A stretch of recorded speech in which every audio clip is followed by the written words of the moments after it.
Hello, Laura Fleming here, bringing you this week's energy forecast. So, this week we are being called to look at the areas in our lives where we feel we're at a crossroad. Perhaps it's something in a relationship or your work, or just something within yourself that you're feeling on the fence about and you're sick and tired of, staying on that edge. So the message that I'm receiving for us this week is to become more aware of what you are compatible with currently. Paying attention to that question, am I compatible with what's going on in my life? Oftentimes when we get to that point of change, what's really going on is that we have outgrown something. We are no longer compatible with what once fit us is no longer fitting us. So it's just not compatible. It's just not a good match anymore. It's, if you look at it as something as simple as clothing, things that you wore when you were in 7th grade aren't compatible to your 30-year-old self now. Maybe it's coming back in style. I don't know. These cycles are kind of funny. But even thinking about friends from middle school, high school even, we do grow. That is the point of facing hard things in life, is to grow and to change, and for things to no longer fit us, for things to no longer be compatible with us. So you're being asked to address, maybe it's just one area for you that's sticking out right now that doesn't feel like it's a match right now. Make a note of what you've outgrown, what no longer feels compatible to you. But I'm going to encourage you to focus even more greatly on what it is you are currently compatible with. Taking it a step further, the question would be, for my future self, am I compatible with that version of myself that I am becoming? Are you compatible with the abundance you seek? Are you compatible with that partner that you're longing for? Are you compatible with that match? And the first question is like, well, I don't really know what he's like. How do I know if I'm compatible? Well, remember, you are part of a co-creative universe. You call into being these different relationships, these partnerships. So instead of asking yourself, or rather stating, I need to wait for that person to arrive to see if I'm compatible or not, getting clear with yourself about what is it that you seek. So say you are looking for a relationship. And this could be, a friendship, it could be a lover, whatever it is you're seeking. And it could be a career, right? We can apply this to everything. I'm just going to use relationships because I know all of us can relate to relationships. So in thinking about attracting a partner and wondering, how do I know if I'm going to be compatible with him, her? Well, what do I seek in a partner? I want companionship, I want adventure, I want connection, I want someone to be in it, to grow with me. Okay, so even there's those couple things, adventure and growth. Let's focus on growth. Are you compatible to growth right now? Or have you kind of been stuck in a little bit of a funk? And it's not about, placing any judgment on yourself. It's just really witnessing yourself and asking yourself this question, like, am I compatible with those things that I seek? If you are currently really sick or in incredible pain, are you compatible with the solution? Well, it's like, I'm sick. So no, I'm not compatible with the solution, because the solution would be for me not to be sick, for me not to feel this way. So no, I'm not. Okay, well, a way to bring yourself some relief would be making a note of what would being healthy feel like? What would that feel? I would feel vibrant. I'd feel a little bit more relaxed. I'd feel some relief. I'd feel calmer. Okay, so though we may not cure you of your sickness or relieve you of your pain, we can get clear on some emotions that we can tap into now, like relief. Well, you know, this pain is really bothering me, so no, I can't find relief for this right now. But maybe just a little. And I'm not here to tell you what relief means to you. I can't tell you that, but this is where we use our emotional center, our feeling center to think, relief, what brings me some relief? Like when I'm really stressed out, what brings me relief is listening to something funny. Listening to something funny, listening to music that, you know, boosts my mood, something like that. But for other people, I know, like when they're not in a good space, they don't want to hear something funny. They're not interested in music. They would rather watch a sad movie to, you know, let some tears out.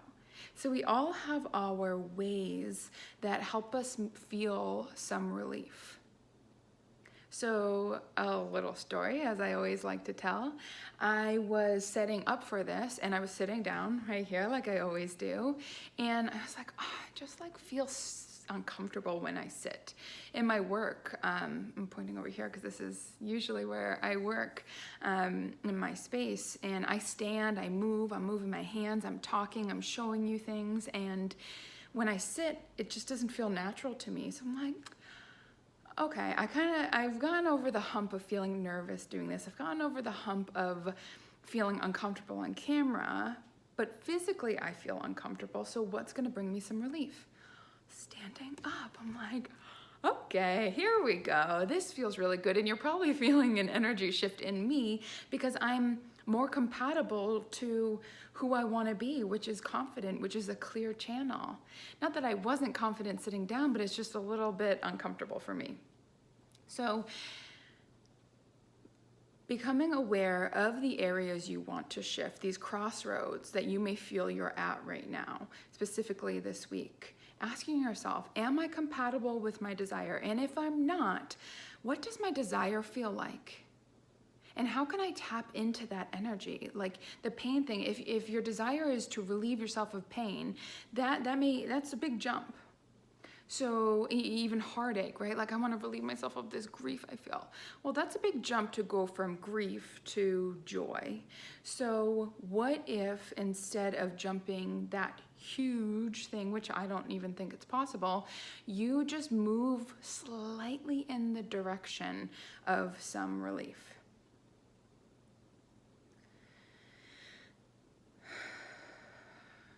Okay, I was gonna tell a story, but now I'm like, nah, I don't feel like saying it. So, one other thing that's coming through that we're going to be facing this week is old patterns that we're fucking sick and tired of repeating.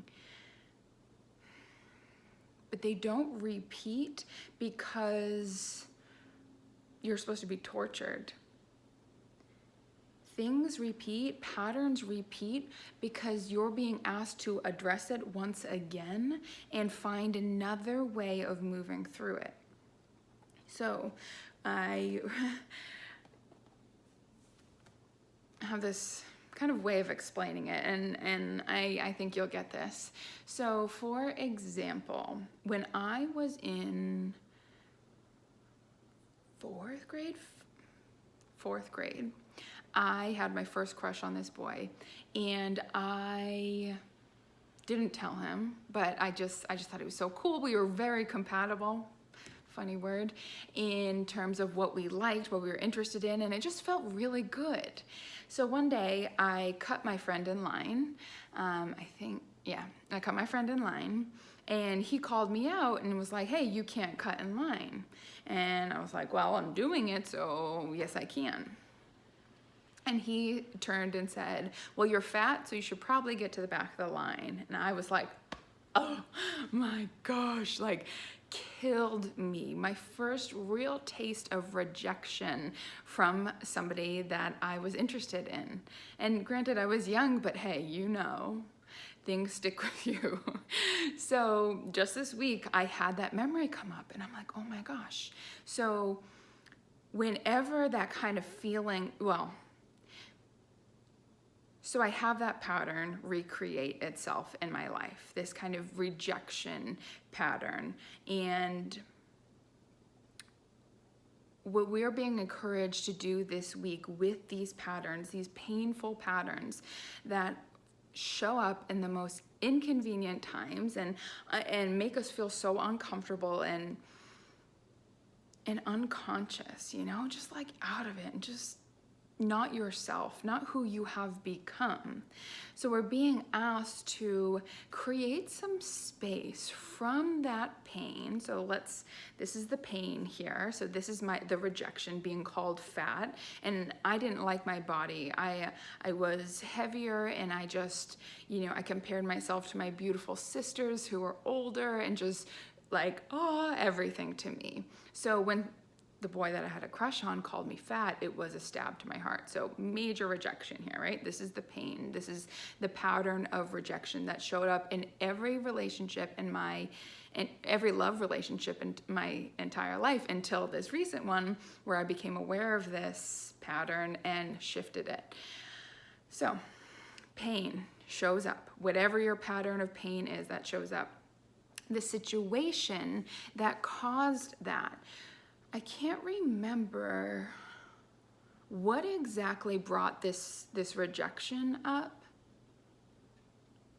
Yeah, I really can't remember right now. Okay, so anyways, so the situation that brings up your pain, Eckhart Tolle calls it your pain body. So it's like that, you know, my rejection, I go right back into that 5th grade girl who felt ugly and hated on and rejected by her first crush. Like that was my first heartbreak. So that pain body, right? That energy, it's still in me because I haven't fully given this pattern this space to transmute. So situation arises, my fear of rejection arises, and you see how close these two are. There's no space for change. What continues to happen is another situation shows up, my pattern is triggered, and I'm back in my pain body, and I create all these stories about how I'm not good enough, how I'm too fat, how no matter what, because I'm not good enough. And that's what I felt with this boy. I'm so nice to him. We get along so well. I showed up for that fundraiser he had. Like, how come he's being so nasty to me? I thought I was good enough, and it wasn't about me, you know? He was just being a bully, he was just a little punk, trying to be mean to make me feel bad to get to the back of the line. So it's like I continue to create this pattern of rejection and allowing it to tear down my self-worth. So this past week when it arose, arised,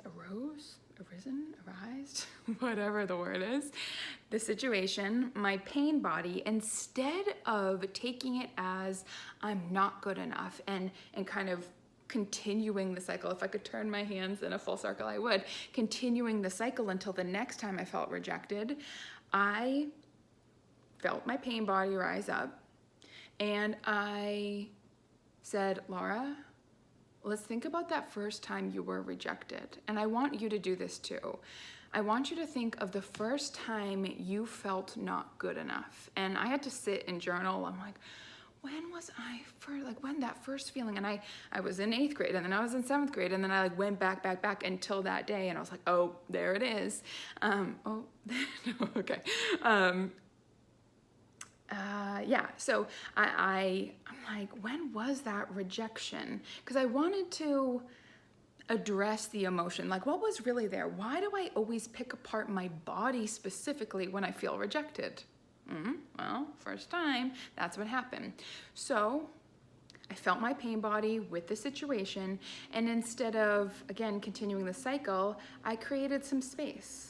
I said, you know what? I'm going to feel into this, right? This space right here, this is what allowed this pain body to transmute. And I'm using my hands just because I found that so powerful to like imagine like the situation again, and then my pain body, and they're so tight and interwoven practically. But what if I just breathe in this moment instead of continuing this cycle? What if I created some space for this to shift? Because I know that's how things shift when we are aware that we're being triggered and we go, hold on. Let me just breathe with this for a second. And I was like, and again, I wish I could remember the specifics, but I guess it isn't important. What was important was that I felt my pain body triggered, and I was able to give that little girl, that younger version of myself, some damn space to breathe. I haven't looked back at that moment in time. I don't know if I ever did, because that was so painful. I just like shut that shit down. You know, I just made that stamp. I'm not worthy. I'm fat. Boys won't ever like me for who I am. They only like me because I'm nice. This whole story, I bet you can see a shift in my energy when I go there. So painful. So in order to start to soothe ourselves, in order to start to become compatible to the version of you that is that higher self, that is that greater expression of you, that is that most evolved you, we have to give our pain some space. Because when we're so close up to it, like the lighting would get all funky, but like I want to get so close to the camera, like, do you have space to breathe when I'm there? No. It's like, back up. I need some space. And not space to think, but space to be completely present with the sensation that's arising. And with that feeling of rejection, and me giving it the space and just feeling that completely. And I saw my body, I felt that unworthiness. And in my logical thinking mind, I'm going, that's not you.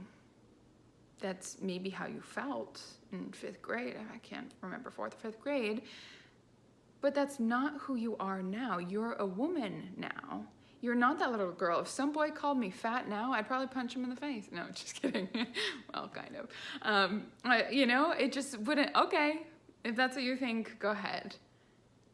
But I was still operating from that wounded child. And that wounded child was overly sensitive to jokes and to criticism because that rejection hit so hard. So because I was aware of the fact that I didn't feel compatible to who I really know myself to be, I had to kind of move through this sticky feeling. And now I feel free from it. I created so much space in between the pattern and with that pain body, it just shifted. Okay.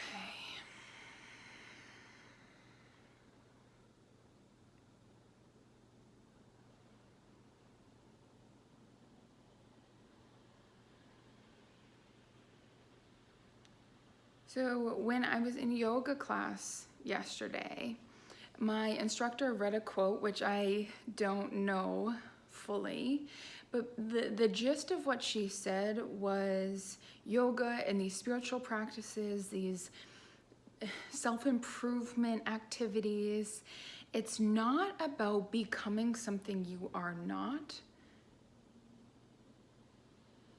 but rather revealing who you really are. And that's what my work is all about. I help remind you of who you are before life piled on top of you and weighed you down. So it's not about becoming confident, it's about peeling back that layer that was plopped on you, that some situation happened that made you feel insignificant, that made you feel less than in some way, peeling that back to reveal who you really are, which is confident, which is self-assured and self-respecting. So with any kind of progress you're making, any shift you're making, maybe it's to your physical body, remember it's not about becoming something else, but almost this unbecoming. if you're looking to lose weight, it's like this peeling back of the weight that protected you, that did something for you, but it no longer serves you. So we're revealing what's underneath there. So you already are everything you want to be, but it sometimes just it's like, winter coats. There's just layers on top of you. It's the onion. You peel back one layer and you're like, damn, there's a lot of layers here. Yeah, we've gone through a lot as humans. Our parents were growing up with us, our teachers, people in our life. We're all learning, but in the process, we often hurt one another. We not necessarily mess things up, but we do things that hurt people, and people hurt us. And we create these stories about who we are and what our value is, or what we need to do to be valuable. But you already are valuable. You came into the world valuable and imperfectly perfect. That's not something that needs to be done or accomplished. So what if your quest, on whatever quest you're on, I like that word, quest, whatever mission, whatever quest you're on, wasn't about changing the self, but rather about revealing who you really are. Knowing it's safe to come out of your shell. It's safe to peel back those layers that protected you. Because it is your right to be whatever kind of funky, cool, uptight being that you may be. And whoever made you wrong for being who you are, that's their stuff.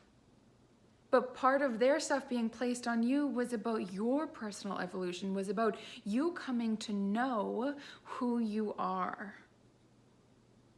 And you do know who you are. You intuitively know what feels right for you. When you're looking at a menu and you're going, do I do this? Do I do this? Do I do that?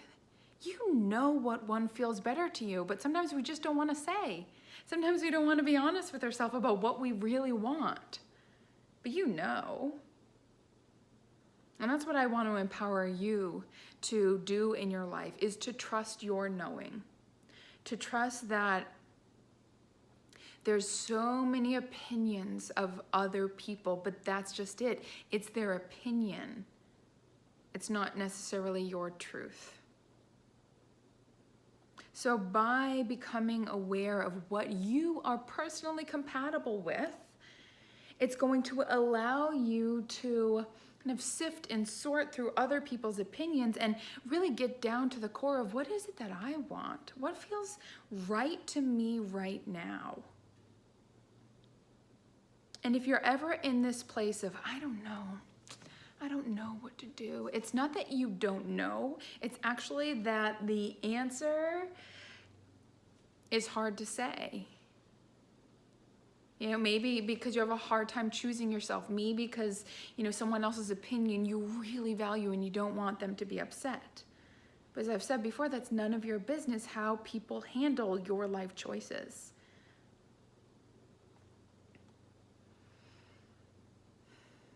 So on that note, I thank you for showing up this week. I trust that this will land with you in whatever way it needs to for your mind, your body, and beyond. And I look forward to connecting with you soon. If you're on Instagram, I'm going to be doing an Instagram Live Tuesday. What's the date? 2/23 at 6 p.m. Eastern Standard Time, where you can come and ask whatever questions you'd like. And then Wednesday afternoon, 12 p.m. Eastern Standard Time, I'm doing a group healing. So if you'd like to join that, just reach out and I'll send you the information. And until next time, I wish you the very best. Thank you for showing up. I love you. I appreciate you. Thank you for calling this forth from me. And I will talk to you soon.